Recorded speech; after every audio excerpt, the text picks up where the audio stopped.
कलाधिपतीमध्ये आपल्या सोबत होते आज गणेश म्हात्रेजी। नमस्कार गणेशजी, पुन्हा एकदा आपलं स्वागत आहे कलाधिपतीमध्ये। आणि मी पाहू शकते अतिशय सुंदर आणि सुबक असा गणपती बाप्पा तुम्ही साकारलाय। नाईफ पेंटिंगच्या माध्यमातून तुम्ही हा साकारलेला आहे। थोडक्यात मला जाणून घ्यायला आवडेल काय नेमकी ही पेंटिंग आहे आणि तुम्ही साधारण किती वर्षांपासून या क्षेत्रामध्ये आहात?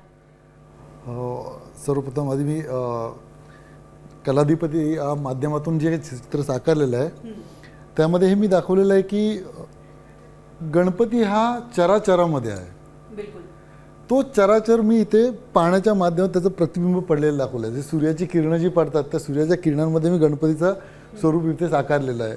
हे माझ्या डोक्यात कॉन्सेप्ट आली आणि हा माझा विषय आहे नाईफ पेंटिंग। हां, तर त्या नाईफच्या द्वारे मी ते साकारलेलं आहे। बिलकुल अतिशय सुंदर आणि अप्रतिम असा गणपती बाप्पा तुम्ही नाईफच्या माध्यमातून साकारलेला आहे आणि त्यामुळे प्रेक्षकांना इतकं सुंदर अशी कलाकृती आज तुमच्यामुळे पाहायला मिळाली आहे। प्रेक्षकांकडून आणि साम टीव्ही कडून देखील तुमचे खूप खूप मनापासून आभार। तुम्ही वेळेत वेळ काढून इथं आलात आणि आमच्या प्रेक्षकांसाठी इतकं सुंदर पेंटिंग तुम्ही आज साकारलंय त्याबद्दल thank you so much. Thank you so. आता isakal.com आहे देशातील नंबर 1 ची मराठी न्यूज वेबसाईट। प्रत्येक अपडेटसाठी isakal.com ला नक्की भेट द्या।